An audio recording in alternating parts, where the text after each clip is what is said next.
هاي الأردن الشقيق، الأردن، إخواننا بالأردن اللي بهاي الأيام تمر عليهم 70 سنة لاستقلالهم، ونهنيهم، نهنئ أشقائنا بالأردن الشقيق بعيد الاستقلال الوطني.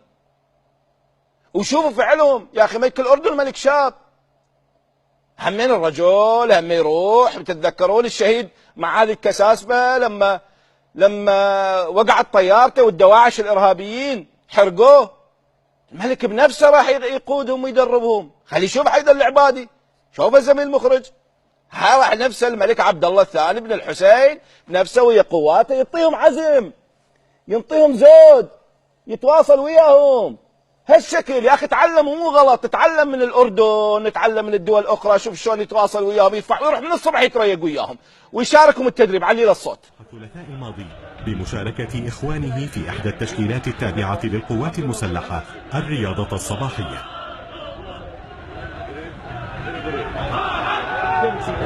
تبعهم شرفت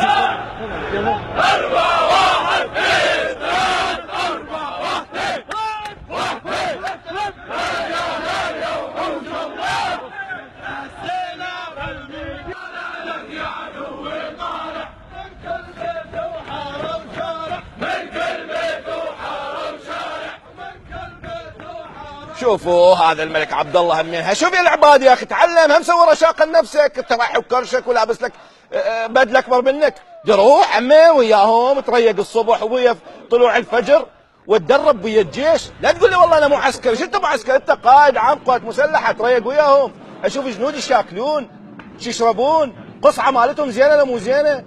علي له الصوت.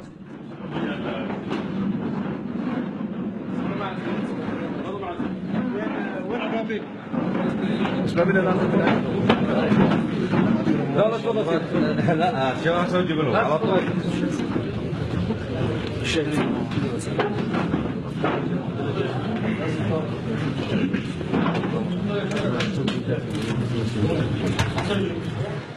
نعم، واحنا الجماعه حايرين يدزوا لنا ردود، والله العلم ومكانه، شوفنا العلم، وترى السيد حيدر العبادي طبقا لقانون الانضباط العسكري، ولانه الرتب العسكريه يحطون العلم على الجهه اليسرى وهو يحطه على الجهه اليمنى لانه مو عسكري حتى يتميز. شنو يتميز اخي؟ قائد عام قوات مسلح، ان شاء الله كان يشتغل خباز، ان شاء الله كان يشتغل نزاح، ان شاء الله كان يشتغل فلاح، ان شاء الله كان يشتغل، اخي صار قائد عام قوات مسلحه، رضينا ولا ما رضينا؟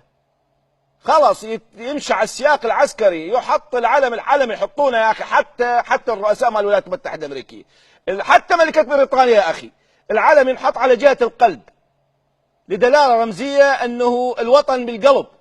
هسه ما فهمتوا هذه، شوفوا هسه روحوا صوروا تعلموا من اشقائنا بالاردن. اليوم الاردن ترى كانت بس ساحه الهاشميه او الهاشميه.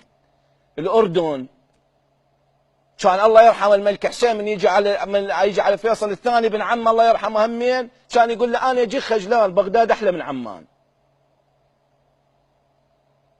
تعلموا، بس باذن الله تعالى ترجع بغداد احلى المدن، ويرجع العراق قوي بعزم رجاله، ونتمنى له الخير ونبني بدينه. اشقائنا نتمنى لهم الخير، لكن احنا ايضا لازم يكون لنا زودنا مرتكز توازن عربي دولي اسلامي، هذا هو العراق.